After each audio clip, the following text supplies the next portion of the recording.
Ni uste dut egingo dela, ze beste egunon guztioi. Katalanekin hitz egin da, hauek dana dispuesto daukate. Orduan, egingo da, ez nahi luketen baldintzetan.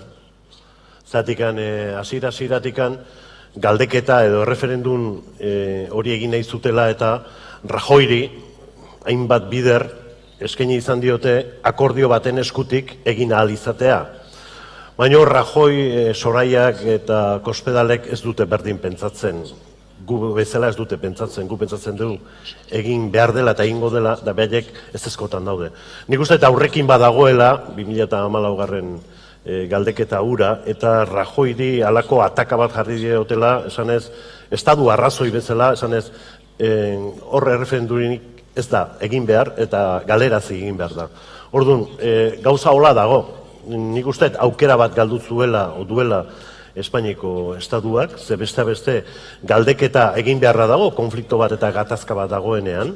Zatik elkarrizketa ezinbesteko instrumentua da, negoziazioa ere bai, baina gauza puntu batetara iristen dianen, Cameronek eta Salmonek egin zuten bezala, batak gauza bat pentsatzen besteak kontrakoa, baina azkenean herritarrei ematen die hitza. Hitza eta erabakia.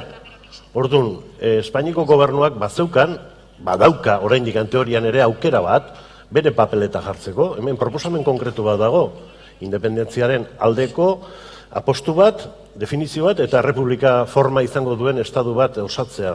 Espainiako gobernuak arrazoitu dezala, esan dezala, ze eskaintzen dion Kataluniako herriari. Eta bi papeleta horiek, edo dana delako formulazioekin, erabaki dezala, Kataluniako herriak, baina hori ez dute nahi. Azkenean, agintari batek galdeketa ukatzen dunen ez du ezagutu nahi egia, benetako egia, bere herritarren nahia eta asmoa. Nik asmo horrekin bat egiten dut, eta gaur papeleta hemen eukiko bagenu, urrian batean simbolikoki bada ere, gure papeleta izango da, Kataluniako estatua osatzea, errepublika forma batekin, eta baiezkoa bozkatzea.